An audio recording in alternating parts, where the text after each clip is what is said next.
Por que é que vocês se preocupam com o que vocês vão vestir?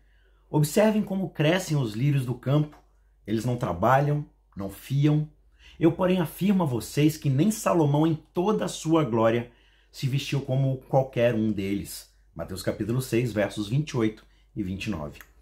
Eu já mencionei anteriormente, numa das meditações, um filme chamado A Vida de Brian, da equipe de comédia chamada Monty Python. E esse filme nada mais é do que uma paródia sobre um homem que, na mesma época de Jesus ali, ele fica sendo confundido com o mestre, e muitos acham que ele é o Messias em vez de Jesus, e ele acaba cooptando muitos seguidores por um acidente. Por mais que ele não queira, ele fica nessa pressão. Não, você é o escolhido, e tudo mais. Enfim, é um filme bem interessante. E do meio pra frente, no filme, em determinado momento, em determinada cena, esse personagem principal, que é confundido, né, com o Messias, que é o Brian, numa cena em particular, ele tá ali cercado de pessoas que querem algum ensinamento profundo dele, e ele precisa inventar alguma coisa ali de bate-pronto, e aí ele pensa e tal, e aí ele fala: considerem, sei lá, os lírios no campo.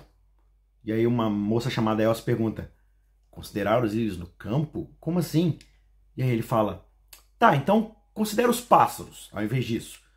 E aí um rapaz chamado Ed fala: tá, mas que pássaros? E aí ele responde: qualquer pássaro. Mas por quê? Bem, os pássaros têm empregos? Não, eles não têm empregos. Quem? Os pássaros. Que? Os pássaros têm emprego? Não têm emprego? Aí um outro cara chamado Frank pergunta: qual que é o problema dele com os passarinhos? Por que ele está implicando com os pássaros? E o outro rapaz chamado Arthur fala: ele está dizendo que os pássaros estão desempregados, são os vagabundos que não querem trabalhar. E aí o Brian toma uma palavra e fala: não. A questão não é essa, não. A questão são os pássaros em si. Eles vivem uma vida tranquila, com tudo resolvido. É ou não é? Aí um outro homem chamado Francisco fala: sorte deles, né? E o Ed volta a falar: sim, eles são seres muito bonitos, eles merecem isso. E aí o Brian fala: certo, vamos voltar pro ponto aqui. Vocês são muito mais importantes do que os pássaros, não são? Então, como é que vocês ficam preocupados com as coisas? Aí está, vocês conseguem perceber a lição? E aí o Ed fala: na verdade eu tô preocupado com essa implicância que você tem contra os pássaros. E aí o Brian fala: mas eu não tenho nada contra os pássaros. Se você quiser, considere os lírios, se for da sua vontade. E aí a conversa termina com o Arthur falando: pronto, agora além de implicar com os pássaros, ele vai implicar com as flores. É uma conversa de maluco, né? Uma conversa totalmente sem sentido, que não chega a lugar nenhum, porque é um filme de comédia. Só que a razão justamente pela qual o filme A Vida de Brian funciona utilizando falas de Jesus é justamente porque os ensinamentos reais de Jesus já estão saturados de temas cômicos, de uma comédia natural. Talvez a gente não ache muito engraçado, porque não é uma comédia muito da nossa realidade contemporânea.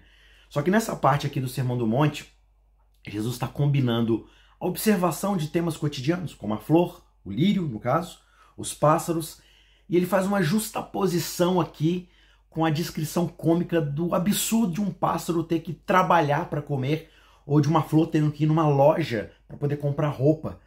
Se você pegar essas imagens e exagerá-las, elas são teoricamente cômicas para quem está ouvindo e exagerando essas imaginações.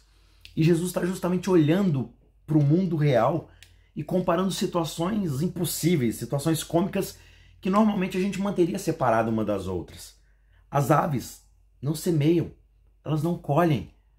E boa sorte para elas, nós pensamos. Só que não nos ocorre que o seu modo de vida tenha qualquer influência sobre o nosso modo de vida. E se nós compararmos, a gente vai acabar julgando elas pelos nossos padrões, como se eles estivessem se virando no acaso, sem muita preocupação, como se fossem vagabundos, desempregados, desocupados que contam com a própria sorte. Só que Jesus quer que a gente pense o contrário, que a gente permita que os lírios e os pássaros sejam aqueles a julgarem a nossa situação.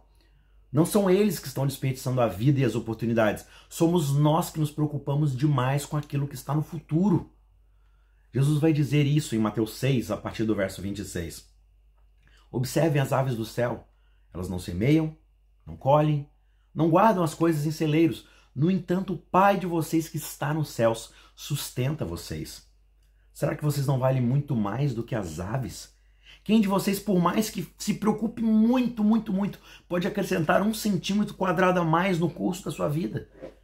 E por que vocês se preocupam com aquilo que vocês vão vestir? Prestem atenção como crescem os lírios do campo. Eles não trabalham, eles não costuram, não fiam.